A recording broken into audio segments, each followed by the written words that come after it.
అయితే క్షుద్ర పూజల ఆరోపణలపై హరీష్ రావు తీవ్ర ఆగ్రహం వ్యక్తం చేశారు. విమర్శలకు కూడా ఒక హద్దు ఉంటుందన్నారు. లీగల్ నోటీసులకు సమాధానం ఇవ్వకపోతే పీసీసీ చీఫ్ ను కోర్టుల చుట్టూ తిరిగేలా చేస్తానన్నారు హరీష్ రావు. రాజకీయాల్లో కూడా విమర్శలకు ఒక అద్దు పద్దు ఉంటుంది. ఏది పడితే అది బట్టగాల్చి మీదేస్తామంటే నేను వదిలిపెట్టే ప్రశ్నే లేదు. Either you have to prove or you have to punish. నేను ఈ కేసులో ఈ విషయంలో ఎట్టి పరిస్థితుల్లో వాళ్ళని వదిలిపెట్టేది లేదు.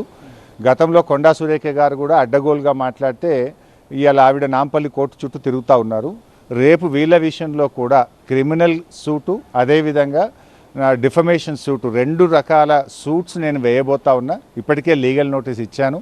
30 రోజుల గడువు ఉంది. 30 రోజులు ముగిసిన మరుసటి రోజు I'm going to file a defamation and criminal cases against them. వాళ్ళని వదిలిపెట్టాం. ఎందుకంటే ఒక హద్దు పద్దు ఉండాలి. విమర్శిస్తే దానికి ఆధారాలు ఉండాలి. ఏది పడితే అది నాలుగుందని నోటుకొచ్చినట్టు మాట్లాడితే వదిలిపెట్టే ప్రశ్నే లేదు. ఇవాళ నేను కాంగ్రెస్ పార్టీ తప్పిదాలను, స్కాములను, వాళ్ళ ఫెయిల్యూర్స్ను ఎత్తి చూపుతున్న కనుక నా మీద బుర్ర జల్లాలను, డైవర్షన్ పాలిటిక్స్కు వాళ్ళు ప్రయత్నం చేస్తూ ఉన్నారు.